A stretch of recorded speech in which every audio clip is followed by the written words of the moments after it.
มอลิน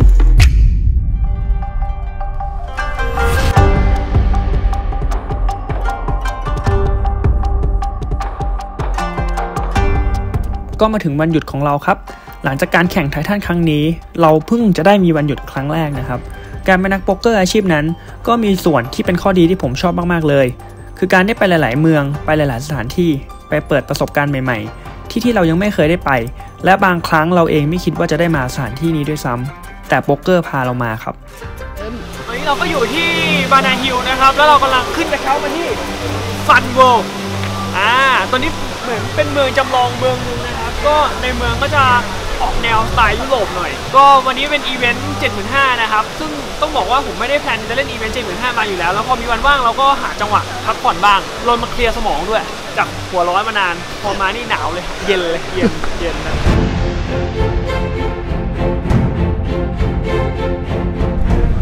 จริงๆบรรยากาศที่นี่ค่อนข้างหนาวคิดว่าอุณหภูมิน่าจะต่ำกว่า18 องศาไหมผมว่าน่าจะต่ำกว่า18 องศาจะหนาวยังไงก็ไม่หนาวเท่า10 เทิร์น10 เทิร์นนั้นผมหนาวกว่านี้สวยมากชอบตรงนี้จังเดี๋ยวจบจากเนี่ยเราจะลงไปสะพานเมืองเดี๋ยวเหมือนเขาจะน่าก่อสร้างเมืองตรงนี้จุดไฮไลท์ของการไปเที่ยวบานาฮิลคือเมืองฝรั่งเศสที่อยู่ข้างบนครับอากาศดีมากๆแต่ต้องขึ้นกระเช้าไปประมาณ6 กิโลอากาศข้างบนจึงค่อนข้างหนาวและที่นี่มีสวนสนุกให้เล่นอีกด้วยส่วนมากคนจะมาค้างอยู่ข้างบนกันประมาณ 1-2 คืนครับแต่เรามีรายการที่ต้องแข่งต่อเลยอยู่ได้แค่ไม่กี่ชั่วโมงบนบานาฮิลแห่งนี้ไม่เพียงแต่เป็นสถานที่พักผ่อนหย่อนใจแต่ยังมีวัดตั้งอยู่ด้วยซึ่งวัดนี้น่าจะอ่านว่าลิงชัวลิงตูและเจดีลิงอึ้งซึ่งเป็นสถานที่สำคัญที่นักท่องเที่ยวนิยมมากราบไหว้บูชานะครับซึ่งเป็นวัดที่มีพระพุทธรูปสีขาวองค์ใหญ่อยู่กลางแจ้งมีความสูงประมาณ27 เมตรและยังมีความเชื่อว่าพระพุทธรูปองค์นี้เป็นศูนย์รวมของหยินหยางและเป็นจุดเชื่อมต่อระหว่างท้องฟ้ากับโลกผมก็พลาดไม่ได้ครับต้องไปกราบไหว้บูชาขอพรสักหน่อยเพื่อให้เราลงไปและคว้าแชมป์กลับมาให้ได้ผมว่าการพักผ่อนหลังใช้สมองติดกันนะครับและอยู่ในความกดดันหลายๆวันวันพักเลยสำคัญมากๆพอถึงวันพักเราโดยต้องพยายามเคลียร์สมองปลดความเหนื่อยล้าให้ได้มากที่สุดเพื่อจะให้พร้อมในวันต่อๆไปเพราะฉะนั้นผมเลยคิดว่าการมาพักผ่อนที่วัดที่มีอากาศดีๆไม่ต้องคิดอะไรเยอะทำให้เราฮีลสมองได้ดีเลยทีเดียวอยากแนะนำวัดที่นี่ครับพลาดไม่ได้เลยถ้าผมมีโอกาสอีกครั้งผมแน่นอนว่าน่าจะกลับมาย้ำที่นี่อย่างแน่นอนและเป็นไปได้ผมจะหาโอกาสมาพักค้างสัก1 คืน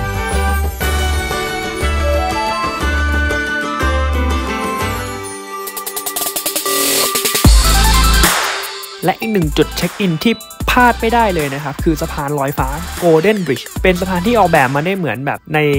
มือยักษ์ในนิทานครับกำลังโอบล้อมสะพานอยู่ซึ่งสะพานนี้เป็นจุดที่ฮอตมากๆเรียกได้ว่าเป็นแลนด์มาร์คที่ทุกคนพลาดไม่ได้เลยวันนี้เราถึง Golden Bridge แล้วนะครับเป็นแลนด์มาร์คของที่นี่คนเยอะมากทุกคนพร้อมจะอยากถ่ายรูปกับมือโอเคครับเราไปหามุมกันดีกว่าเดี๋ยวผมก็จะไปหามุมถ่ายรูปบ้างครับตอนนี้เราได้มุมแล้วครับคนโล่งแล้วมาตาเราบ้าง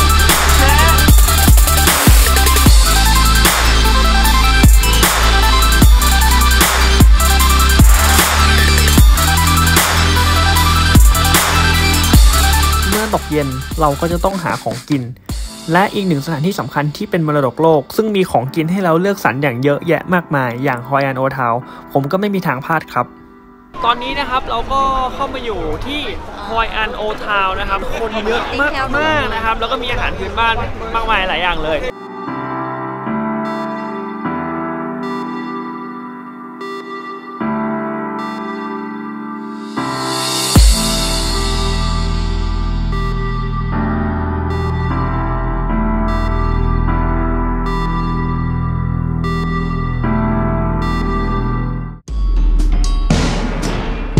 ตอนนี้เราก็เข้ามาอยู่ในช่วง50 คนสุดท้ายนะครับจาก135 คน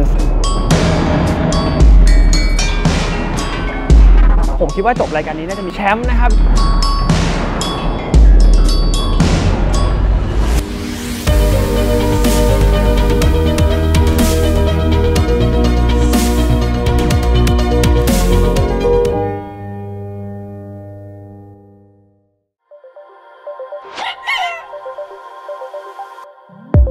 ตอนนี้เรามาวิเคราะห์แฮนด์เอสคิงกันนะครับผมได้เอสคิงอยู่ที่บิ๊กไบลน์นะครับไฮแจ็คเปิดมานะครับไฮแจ็คเป็นตำแหน่งที่ค่อนข้างได้เปรียบนิดนึงเพราะว่าอยู่ข้างหลังนะครับ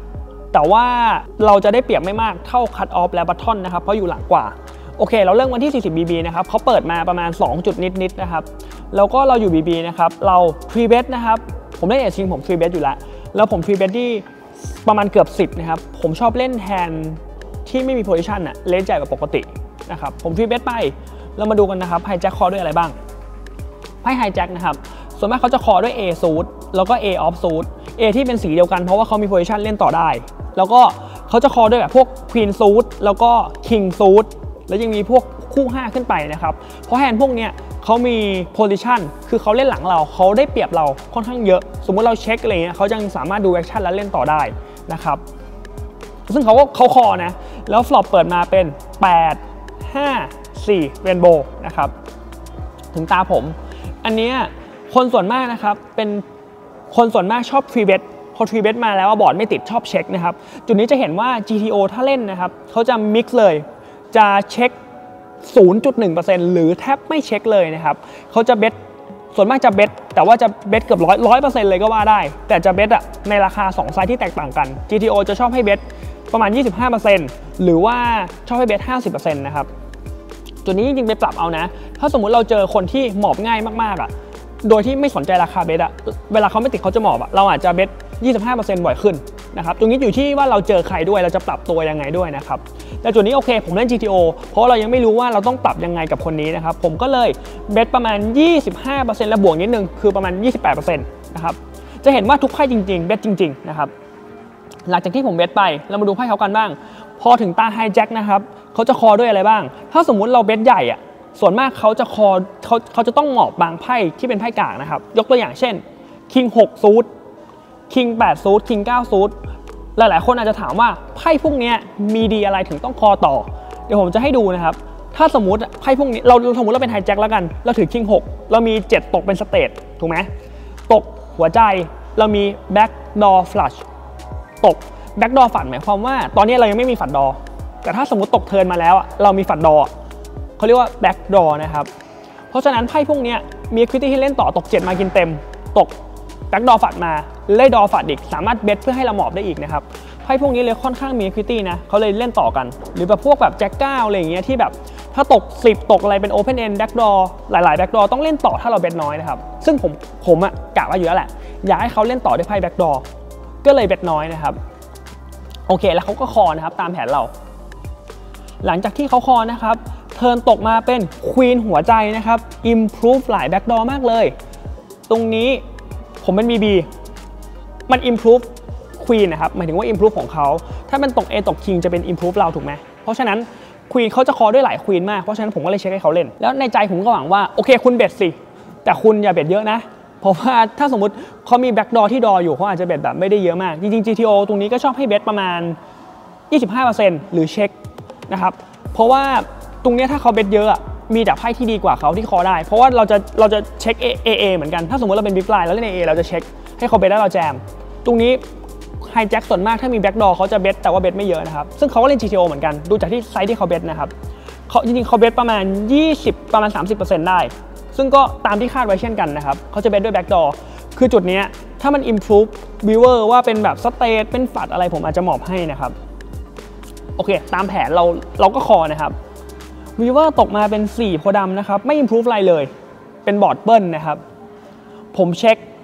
จุดนี้คือผมเช็ค 93% ผมแทบเช็คทุกอย่างนะครับผมจะเช็คคอหรือว่าเช็คเวสออลอิน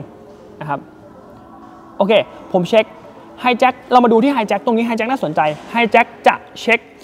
31% และจะออลอิน 68% คำถามคือว่าเรามาดูกันว่าเขาออลอินด้วยไพ่ไหนบ้างไพ่ที่เขาออลอินนะครับทุกควีนเขาจะออลอินเลยเห็นไหมเพราะว่าเขามีท็อปแพร์แล้วก็เขาจออินด้วยไพ่บลัฟเยอะมากเลยจะเห็นว่าจะมี A9 อะไรพวกที่แบ็กดอร์เรามิสนะจออินหมดเห็นไหม A7 อะไรอย่างเงี้ยครับเขาจออินมีบลัฟผสมของจริงครึ่งหนึ่งเวลาเขาอินนะครับโอเคเดี๋ยวเรามาดูไพ่ที่เขาอินแล้วเขาไม่มีโชว์ดาวบ้างทีมแบบพวกแบบโอเค90ที่เล่นที่เทิร์นมาแล้วต้องเล่นต่อที่วีเวอร์พวกแบบนี้ครับอะไรอะควีน10ควีน10อันนี้มีโชว์ดาวมีพวกแบบ A10 A7 ซูทอะไรพวกนี้ที่เขาแบบหลายแฮนด์พอสมควรเหมือนกันแล้วปรากฏว่าข้ออินนะครับผมคิดว่าในฟลอปผมเบสน้อยเพื่อที่จะคอนโทรลพอร์ตให้ผมคอง่ายคือถ้าจุดนี้ลองคิดกลับกันว่าในพอร์ตผมเบสใหญ่หมายความว่าไพ่ที่เข้ามาจากในฟลอปคอเบสใหญ่เอาได้มันต้องสตรองจุดหนึ่งตรงนี้เราจะหมอบที่วีเวอร์เพราะว่าไพ่ที่เขาเข้ามาคือไพ่ดีถูกไหมครับแต่กลับกันถ้าเราเบสน้อยที่ฟลอปไพ่ที่เขาเข้ามาอาจจะเป็นไพ่ดอแบบอภินิหารดอพูดอย่างนี้ดีกว่าเข้ามาก็ได้เราเลยจะคอจุดนี้ได้บ่อยขึ้นนะครับจะเห็นว่าตรงนี้เห็นไหมเราคอด้วยอะไรบ้างเราคอด้วยแบบ A King Suit A King Off แบบ Queen เดียวแล้วก็ Queen เดียวเราคอนะมี A Jack ยังคอบ้างเลยA High แต่เป็น A Kicker Jack เห็นไหมมี A4 ติด4ทิป A5 ติด5อะไรครับคือเราก็คอเยอะพอสมควรเหมือนกันแต่ไพ่พวกที่เราจะเหมาะจะเป็นพวกแบบ10 Jack ไม่ติดอะไรเลย A10 ไม่ติดอะไรเลย A7 ไม่ติดอะไรเลยอันนี้เราจะเหมาะนะครับจริงๆถ้าเราคอด้วย A7 เราอาจจะแพ้ A8 ซูทที่เขาแบ็กดอร์มาแล้วเราแพ้ไงฮีโร่คอร์แต่แพ้หรือว่าไม่ใช่ A8 A9 เลยพวกนี้ที่เราแพ้นะครับแต่ว่า A King เราชนะคิกเกอร์เขาทุกแบ็กดอร์ที่เขาแบ็กดอร์ออกมาแล้วเราชนะเราก็เลยสมควรคอด้วย A King มากกว่าแล้วจุดนี้นะครับผมคอด้วย A King นะคอด้วย A High Kicker King GTO ให้หมอบนิดนึงนะครับแต่ผมคิดว่าคนนี้เป็นคนที่เขาเล่นค่อนข้างแบบคือผมเห็นเขาหลายรอบนะเขาเล่นเป็นแอคชั่นเพลเยอร์เลยคิดว่าเรนเขากว้างแล้วผมเบ็ดน้อยให้เขาเปิดโอกาสได้เอาแบ็กดอร์เข้ามาเล่นแล้วจุดนี้มันเป็นจุดที่เหมาะสมที่ผมวางแผนไว้พอดีก็เลยคอนะครับสรุปผลออกมาคือกู๊ดคอนะครับเขาโชว์ดาวออกมาเป็น A6 แบ็กดอร์แต่จริงๆ A6 คนนี้เขาไม่สมควรคอผมที่